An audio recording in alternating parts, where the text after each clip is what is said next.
Chapter 8. The last of the infantry, funneling into the entrance, crossed the bridge with dispatch.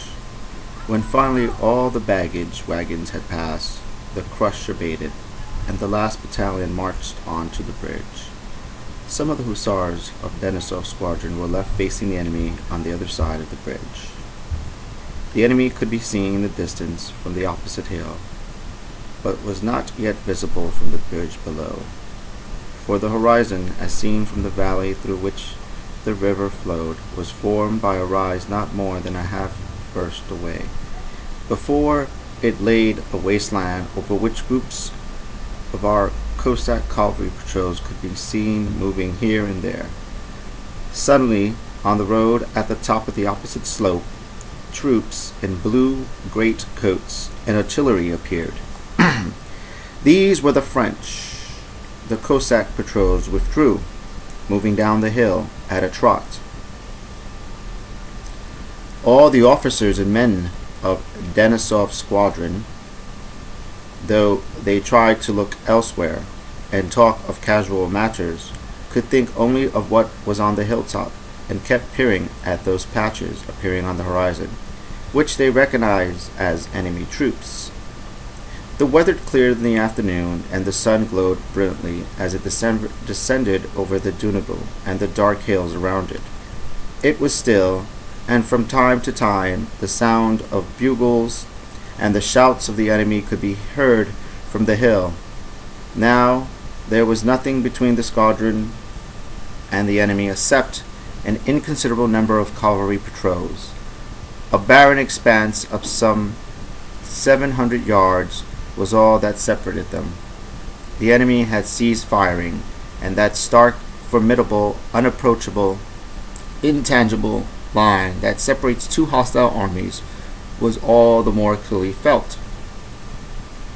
One step beyond that line, which calls to mind the boundary diving the living from the dead, and uncertainty suffering death. And what is out there? Who is there? There beyond that field, that tree, that roof lit up by the sun? No one knows, and one longs to know. One dreads crossing that line, yet longs to cross it. You know that sooner or later you will have to cross it and find out what is there on the other side, just as you will inevitably have to learn what lies beyond death. But you are strong, vigorous, buoyant, and your blood is boiling, and you are surrounded by equally vigorous, nervously excited men. So thinks, or at any rate feels, every man who comes in sight of the enemy, and that feeling gives a particular luster in sight of the enemy. And that feeling gives a particular lust and joy zest to one's impressions of all that takes place at such moments. On the enemy rampart, a puff of smoke appeared in the air, and a cannonball whistled over the heads of the hussar squadron. The officers, who had been standing together, separated. The hussars began carefully aligning their horses. The whole squadron was silent. All were looking at the enemy before them and at the squadron commander, awaiting a command. A second and a third cannonball flew over. It was obvious that they were firing at the hussars, but the cannonballs whistled over their heads at a uniform speed and fell somewhere behind them. The hussars did not look back, but at the sound of every cannonball that flew past them, as if at a command, the whole squadron, their face all so alike yet so different, held its breath, rising in the stirrups and sinking back again. The soldiers, without turning their heads, glanced at one another out of the corners of their eyes, curious to see the effect of their comrades on every face. From Denisov's to the Bulgars, there appeared around the mouth and chin the same lines of conflict, nervousness, and excitement. The sergeant glared at the soldiers as if threatening them with punishment. Cadet Marinov ducked every time a cannonball flew over. On the left flank, Rostov, mounted on a rook, a handsome horse in spite of his game leg, had the delighted look of a schoolboy called upon before a large audience for an examination in which he is confident he will distinguish himself. He was glancing at everyone with a bright, serene expression, as if asking them to notice how calm he was under fire. But even on his face there involuntarily appeared that rather stern new line about the mouth. "Who's that bobbing up and down there, Cadet Marinov? That's bad. Look at me," shouted Denisov, who was unable to remain in one spot and keep turning his horse in front of the squadron. Vaska Denisov's black-haired, snub-nosed face, his whole short, battered figure, with the sinewy, hairy hand and stumpy fingers in which he held the hilt of his unsheathed saber, looked just as it always did, especially in the evening after he had drunk a couple of bottles. He was only redder than usual, cocking his shaggy head as birds do when they drink, and mercilessly applying the spurs to his good horse Bedonin as he galloped to the other flank of the squadron, looking as if he were falling backward in the saddle. In a hoarse voice shouted to the men to look to their pistols. He rode up to the Christian. The staff captain on his steady, broad-backed mare rode at a walk to meet him. His face, with its long mustache, was serious as always, but his eyes were brighter than usual. "Well," he said, Denisov, "it won't come to a fight, you'll see. We'll move back again." "God only knows what they're doing," growled Denisov. "Ah, Rostov," he cried, catching sight of the cadet's merry face. "Well, you didn't have to wait long." And he smiled approvingly, obviously pleased with the cadet. Rostov felt completely happy. At that moment the commander appeared on the bridge. Denisov galloped up to him. "Your Excellency, let us attack. I'll drive them back." "There's no call to attack," said the commander in a bored voice, screwing up his face as if pestered by a fly. "And why are you stopping here? You see the scouts are retreating. Lead the squadron back." The squadron crossed the bridge, moving out of range of fire without losing a single man. The second squadron, which had been on the skirmish line, followed, and the last Cossack withdrew from the farther side of the river. The two Pavlograd squadrons, having crossed the bridge, moved back up the hill. Regimental commander called Bogdanovich Schubert rode up to Denisov's squadron and proceeded at a walking pace not far from Rostov, taking notice of him, though this was the first encounter since the Tayelin incident. Rostov, feeling that he was at the front in the power of the man toward whom he now considered himself guilty, did not take his eyes from his athletic back and red, fair-haired nape of his neck. It seemed to Rostov that Bogdanich was only pretending not to notice him, and that now his whole aim was to test the cadet's courage. So he drew himself up and cheerfully looked about it. It also occurred to him that Bogdanich was riding near him in order to display his own courage. Then the thought struck him that his enemy would purposely send the squadron on a hopeless attack to punish him, Rostov. He imagined how after the attack he would come to him, where he lay wounded, and would magnanimously extend his hand in reconciliation. The high-shouldered figure of Zherkov, familiar to the Pavlograd Hussars, he had only recently quit their regiment, rode up to the regimental commander. After his dismissal from general headquarters, Zherkov had not remained in the regiment, but had managed to get himself appointed orderly officer to Prince Bagration, declaring that he was not such a fool as to slave at the front when the rewards were greater for doing nothing on the staff. He now rode up to his former chief with an order from the commander of the rear guard. "Colonel," he said, addressing Rostov's enemy with his air of somber gravity and glancing round at his comrades, "there is an order to stop and fire the bridge." "Who is ordered?" asked the colonel suddenly. "Well, I really don't know, Colonel, who is ordered, replied the cornet seriously. The prince merely gave me the order. Go and tell the colonel that the hussars are returned instantly and burn the bridge. Zherkov was followed by an officer of the suite who rode up to the colonel with the same order. After this officer of the suite, the stout Nesvetsky came galloping up on a Cossack horse that was hardly able to bear his weight. How's this, Colonel? He shouted, while still galloping toward him.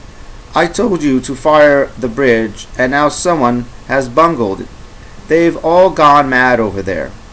It's impossible to make anything out. The colonel deliberately stopped the regiment and turned to Nesvitsky. About the combustible material you spoke to me, he said in his German accent. About firing the bridge, you said nothing. But, my dear fellow, said Nesvitsky, as he drew up, took off his cap, and ran his plump hand over his hair, which was wet with perspiration. What need was there to say the bridge was to be fired when you placed combustible material on it? I am not your dear fellow, Mr. Staff Officer, and you did not tell me to burn the bridge. I know the service, and it is my habit to carry out orders to the letter. You said the bridge was to be burned, but how in the name of all that is holy am I supposed to know who's to do it? Well, that's always the way, said Nesvitsky, with a wave of the hand. How did you get here? He asked, turning to Zherkov. On the same business. But you are damp. Let me wring you out. You were saying, Mr. Staff Officer, continued the colonel in an injured tone. Colonel interrupted the officer of the suite. You must be quick, or the enemy will move up their guns and use grape shot. The colonel gazed in silence at the officer of the suite, at the stout staff officer, and at Zherkov. He scowled. Aye, the bridge will be fired, he said solemnly, announced as if to make known that in spite of all the unpleasantness that had been caused him, he would do the right thing. Beating his long muscular legs against the side of his horse, as if it were to blame for everything, the colonel moved forward and ordered the second squadron, in which Rostov was serving under Denisov's command, to turn back to the bridge. Just as I thought, said Rostov to himself. He wants to test me. His heart contracted, and the blood rushed to his face. Let him see whether I'm a coward, he thought. Again, on all the care-free faces of the men of the squadron, there appeared that serious expression that they had been worn when under fire. Rostov looked steadily at his enemy, the colonel hoping to find in his face confirmation of his conjecture. But the colonel, looking solemn and severe as he always did when at the front, never once glanced at Rostov. The word of command was heard. Be quick, cried several voices near him. The hussars, their sabers catching in the bridles, their spurs jingling, hastily dismounted, not knowing what they were to do. The men crossed themselves. Rostov no longer looked at the colonel. He had no time. He was so filled with a dread of not measuring up to the hussars that his heart sank as he handed over his horse to the groom. His hand trembled, and he felt his heart pounding. Denisov rode past him, leaning back in the saddle and shouting something. Rostov saw nothing but the hussars running all around him, their spurs catching, their sabers rattling. Stretchers! Shouted someone behind him. Rostov did not realize what this call for stretchers meant. He ran on, trying only to be ahead of the others, but just as he reached the bridge, he came onto the vicious, trampled mud, and not looking down, slipped and fell on his hands. The others outstripped him. On both sides, Captain, he heard the voice of the colonel, who had ridden on ahead and pulled up his horse near the bridge with a triumphant, cheerful face. Wiping his muddy hands on his riding breeches, Rostov looked at his enemy and was about to run out, assuming that the farther he went the better. But Bogadinch, without actually looking at Rostov or recognizing him, shouted at him, Who's that returning down the middle of the bridge? To the right, cadet, back, he cried angrily, then turning to Denisov, who had ridden onto the planks of the bridge, flaunting his courage. Why run risk, Captain? Better you dismount, said the colonel. Oh, every bullet finds its billet, retorted Vaska Denisov, turning in his saddle. Meanwhile, Nevesky, Zherkov, and the officer at the suite were standing together out of range of the guns, looking now at the small cluster of men in yellow shackles, dark green jackets trimmed in braid, and blue riding breeches, who were swarming around the bridge. Now at the opposite side of what was approaching in the distance, the blue greatcoats and the groups of horses, easily recognizable as artillery. Will they burn the bridge or not? Who get there first? Will they run up to the bridge and fire it, or will the French get within grape-shot range and slaughter them? These were the questions every one of the troops on the high ground above the bridge could not help asking himself with his sinking heart, as he watched the bridge and the hussars in the bright evening light, and the blue greatcoats advancing from the other side with their bayonets and guns. "Oh, the hussars aren't in it for it," said Nevesky. "They're within range of the grape shot now." "He shouldn't have taken so many men," said the officer of the suite. "In fact," said Nevesky, "two brave lads would have done as well." "Ah, Your Excellency," in Zherkov, not taking his gaze from the hussars, and speaking in that same naive manner which made it impossible to tell whether or not he was serious. "Ah, Your Excellency, what a way to look at it! Send 2 men, and who would give us the Valdemir and rid them? But now, even if they are wiped out, the squadron will be recommended, and he may get himself a ribbon. Our Bogadench knows how these things are done." "There!" exclaimed the officer of the suite. "That's grape shot." He pointed to the French guns, the limbers of which were being detached and hurriedly moved away. On the French side, in the midst of the groups, were the cannon, where a puff of smoke appeared, then another, then a third, almost simultaneously, and at the moment when the fifth report was heard, a fourth was seen, the 2 reports, one after the other, and a third. "Uh-oh," groaned Nevesky, as if in severe pain, clutching the officer of the suite by the arm. "Look, a man has fallen. A man has fallen. 2, I believe." "If I were Tsar, I would never wage war," said Nevesky, turning away. The French guns were speedily reloaded. The infantry in their blue coats advanced toward the bridge at run. Again, at irregular intervals, puffs of smoke appeared, and grape shot cracked and rattled onto the bridge. But this time Nevesky could not see what was happening there. A dense cloud of smoke was rising from the bridge. The hussars had succeeded in setting fire to it, and the French batteries were fighting on them, no longer to hinder them, but because the guns had been aimed and there was someone there to fire at. The French had time to fire 3 rounds of grape shots before the hussars got back to their horses. 2 were badly aimed, and the shot went too high, but the last round fell into the midst of a group of hussars, and 3 fell to the ground. Rostov, preoccupied with his relations with Bogdanovich, had stopped on bridge, not knowing what to do.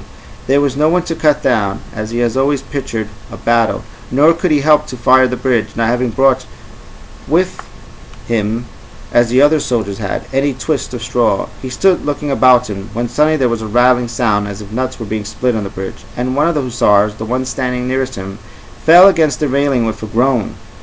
Rostov ran to him with the others. Again someone shouted, "Stretchers!" 4 men took hold of the hussar and began to lift him. "Oh, let me alone, for Christ's sake!" cried the wounded man, but they lifted him up, and he laid on a stretcher. Nikolai Rostov turned aside, as if searching for something, gazed into the distance, at the waters of the Danube, at the sky and at the sun. How beautiful the sky looked, how blue, how calm, how deep, how brilliant and triumphant the setting sun, how sweetly shimmering the waters of the distant Danube. And further still, the faraway blue mountains beyond the river, the nunnery, the mysterious ravines, the pine forest veiled to the treetops in mist. There all was peaceful, happy. I could wish for nothing, nothing if only I were there, thought Rostov. In myself alone, in that sunshine, there is such happiness. But here, groans, suffering, fear, and this uncertainty haste.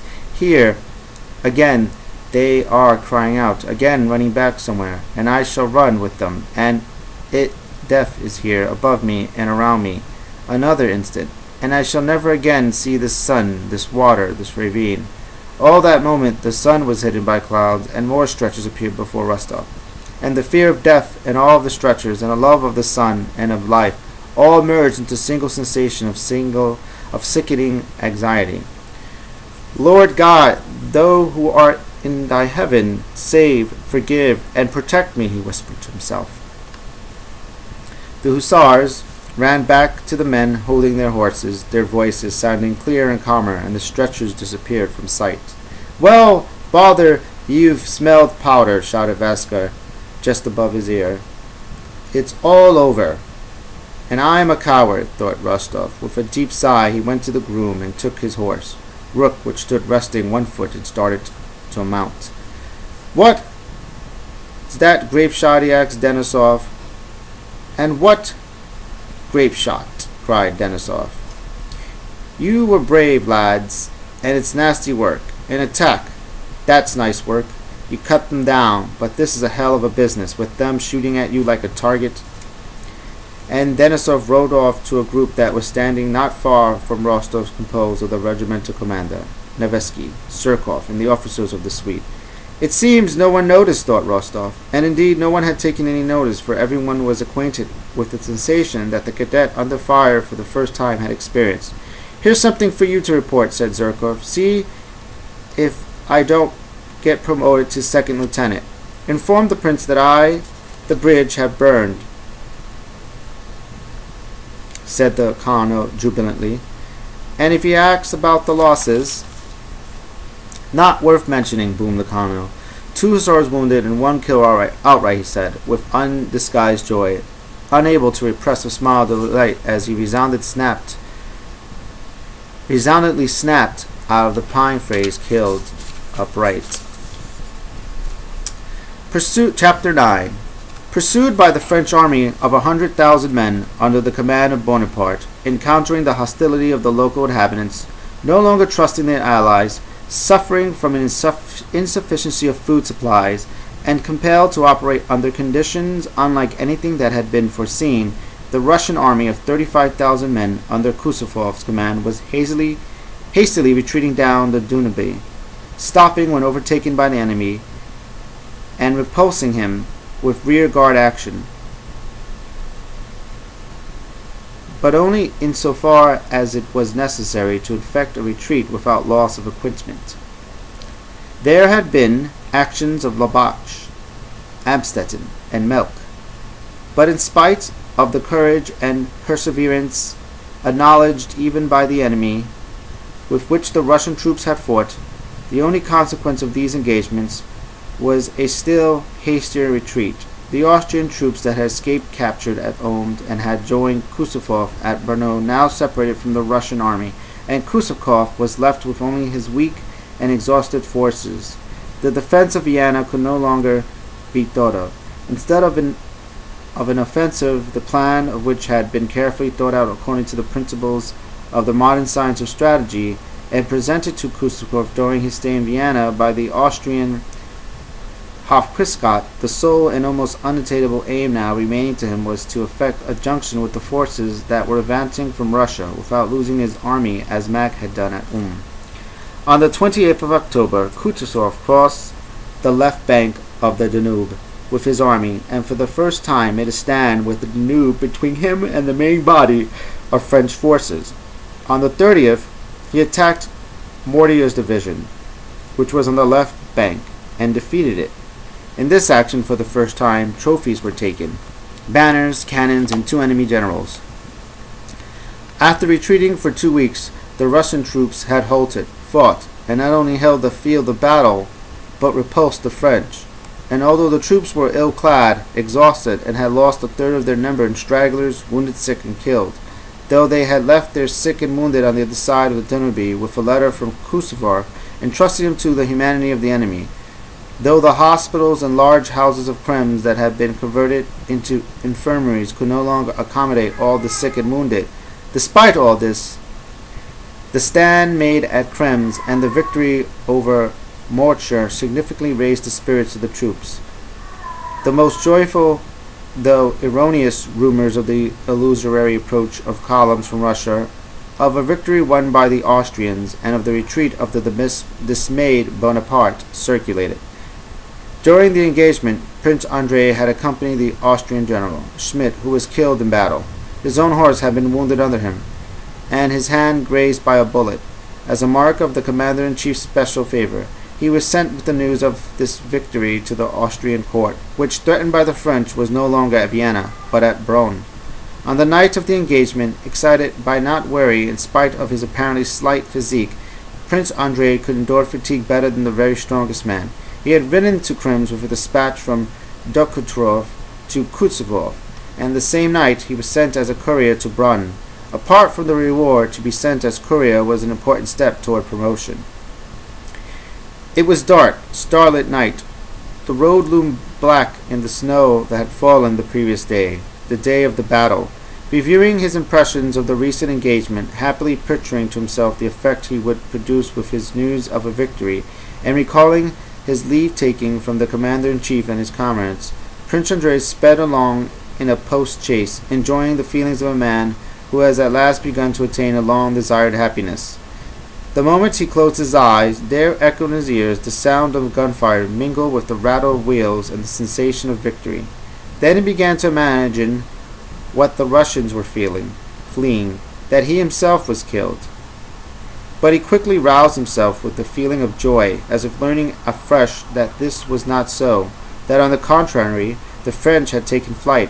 He again recalled all the details of the victory, his own courage during the battle, and, feeling reassured, fell into a doze. The dark, starry night was followed by a bright, cheerful morning. The horses galloped briskly. The snow was thawing in the sunshine, and on both sides of the road there continually appeared a variety of woodlands, fields, and villages. At one point of the post-stages he overtook a convoy of Russian wounded. The Russian officer in charge of the transport looked back in the foremost cart, shouting coarse abuse at a soldier. In each of the long German carts 6 or more pale, dirty bandaged men were being jolted over the stony road. Some of them were talking. He caught the sound of Russian words. Others were eating bread. The more seriously wounded started silently, with the languid interest of sick children at the courier hurrying by them. Prince Andrei told the driver to stop and asked one of the soldiers in what action they had been wounded. Day before yesterday, on the Dunabay, answered the soldier. Prince Andrei took out his purse and gave the soldier 3 golden pieces. It's for all of them, he added, turning to the officer who came up to him. Get well soon, lads, he said to the soldiers. There's still plenty to do. What news, sir? Asked the officer, evidently hoping to start a conversation. Good news. Drive on, he called to his driver, and they sped on. It was already quite dark when Prince Andrei rode into Braun and found himself surrounded by tall horses, street lamps, the lights of shops and homes, handsome carriages rattling over the pavements, and all the atmosphere of a big, lively city that is always so attractive to a soldier after camp life. As he drove up to the palace, despite his rapid journey and a sleepless night, Prince Andrei felt even more animated than on the previous evening. Only his eyes glittered with a feverish brilliance, and his thoughts followed one another with extraordinary speed and lucidity. Once more he vividly recalled all the details of the battle, no longer vaguely, but in the fine and concise form in which he imagined himself presenting them to the Emperor Franz. He imagined the casual questions that might be put to him, and the answers he would make to them. He expected to be presented to the Emperor at once, but at the main entrance to the palace, an official ran out to him, and on learning that he was a courier, conducted him to another entrance. To the right from the corridor, you Hachaborin, he would find the aide-de-camp of duty. The official said to him, he will conduct you to the Minister of War. The aide-de-camp met Prince Andrei, asked him to wait, and went to the Minister of War.